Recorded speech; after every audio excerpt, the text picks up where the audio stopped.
बिस्मिल्लाहिर्रहमानिर्रहीम। अस्सलाम वालेकुम। कैसे हैं आप सब? उम्मीद है सब खैरियत से होंगे, बहुत मज़े में होंगे। आज मैं आपके साथ शेयर करूंगी बहुत ही मज़ेदार सी और बहुत जल्दी बनने वाली रेसिपी चिकन नगेट्स की, जिनको बनाने की में बहुत ज़्यादा मेहनत करने की ज़रूरत नहीं होती और बहुत जल्दी ये बनकर रेडी हो जाते हैं और इनका टेस्ट भी बहुत अच्छा बनता है। चलते हैं अपनी कुकिंग की तरफ। तो बोनलेस चिकन है, ये मैंने आधा किलो लिया है।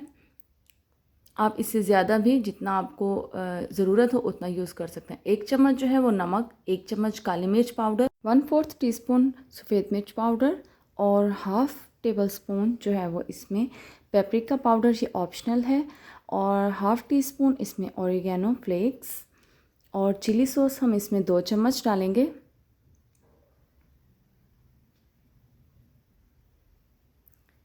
और सोया सॉस भी इसके अंदर हम 2 चम्मच डालेंगे।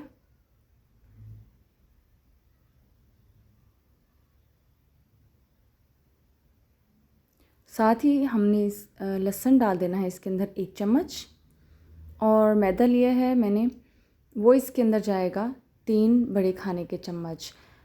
ब्रेड का इस्तेमाल हम इसके अंदर नहीं करेंगे, उससे इसका जो टेस्ट है वो थोड़ा सा मीठा मीठा हो जाता है, इसलिए हम इसके अंदर मैदे का यूज़ करेंगे इसको कंबाइन करने के लिए।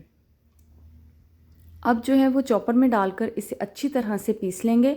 इसे हमने बहुत ज़्यादा यानी कि चॉपर में हमने इसको करना है कि ये इसकी बहुत ही अच्छी सी एक डो बन जाए। तो इस तरह से चम्मच की मदद से हम इसको बिल्कुल फ्लैट कर लेंगे।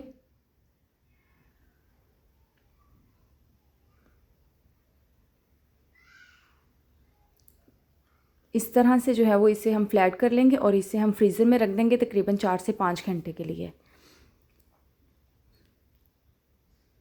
बाद में हम इसको यानी कि बाहर निकाल लेंगे और कुकी कटर की मदद से हम इसको किसी भी शेप के जो है वो नगेट्स बना लेंगे। जैसे हार्ट शेप में बना लें, स्टार शेप में बना लें। मैंने ये दोनों कुकी कटर यूज़ किए हैं। तो इस तरह से आप देख सकते हैं ये बहुत ही अच्छे और किड्स को जो है वो बहुत अच्छे लगते हैं। तो इस तरह से आप देख सकते हैं बहुत ही अच्छे ये प्यारी सी शेप में बन गए हैं। और जो बाकी के बचे आप उसकी दोबारा से डो बनाकर तो उसको इस तरह से आप स्क्वायर्स भी काट सकते हैं। दोबारा से पकाने से पहले एक दफ़ा दोबारा से इनको फ्रीज़ करना ज़रूरी है, क्योंकि ताकि ये दोबारा से अच्छी तरह से फ्रीज़ हो जाए, वरना ये पक नहीं पाएंगे अच्छी तरह से। तो आप देख सकते हैं बहुत ही अच्छे और बहुत यानी कि नीट से ये बने हैं। अब जो है वो इसकी कोटिंग के लिए मैदे के अंदर जो है वो 1 चुटकी आपने नमक की और 1 चुटकी आपने काली मिर्च पाउडर की डाल के थोड़े से पानी के साथ इसका पतला सा बैटर बना लेना है। दूध भी आप इसके अंदर यूज़ कर सकते हैं। हमने ये कोटिंग सिर्फ इसलिए यूज़ करते हैं ताकि जो हमारे ब्रेड क्रम्स हैं वो स्टिक हो जाएं अच्छी तरह से। तो ये दोबारा से मैंने फ्रीज़ कर लिए थे कटिंग करने के बाद। अब ये बिल्कुल फ्रीज़ हो चुके हैं। तो अब जो है वो हम इसकी कोटिंग कर लेंगे। पहले एक दफ़ा जो है डिप करेंगे मैदे के मिक्सचर में और उसके बाद ब्रेड क्रम्स में अच्छी तरह से जो है वो इसके ऊपर हम लगा लेंगे ब्रेड क्रम्स को। और ऑयल को हमने गर्म होने के लिए रख दिया है बिल्कुल मीडियम फ्लेम पर, और हमने इसको कुक कर लेना है। तकरीबन 5 से 7 मिनट लगते हैं इसे कुक होने में। तो आपने इसको अच्छा सा फ्राई कर लेना है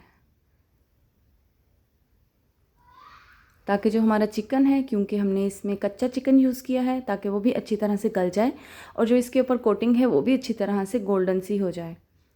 तो आप देख सकते हैं तकरीबन इसको 5 से 7 मिनट हो गए थे बनते हुए। तो लास्ट में हम फ्लेम को हाई कर देंगे जब हम निकालने लगेंगे। इससे यह है कि जो तेल है इसका वो अच्छी तरह से सारा निकल जाता है नगेट्स में से। तो ये बनकर रेडी हो चुके हैं। इसे आप सर्व कर लेंगे केचप और मायोनीज़ के साथ। इसी के साथ मेरी रेसिपी कंप्लीट हुई। उम्मीद है कि आपको पसंद आई होगी। पसंद आए तो मेरे चैनल को सब्सक्राइब कीजिएगा और लाइक कीजिएगा, और कमेंट में मुझे ज़रूर बताइएगा कि आपको मेरी आज की रेसिपी कैसी लगी है। मुझे दुआ में याद रखिएगा। अपना बहुत ढेर सारा ख्याल रखिएगा। मिलते हैं अपने नेक्स्ट वीडियो में। अल्लाह हाफिज़।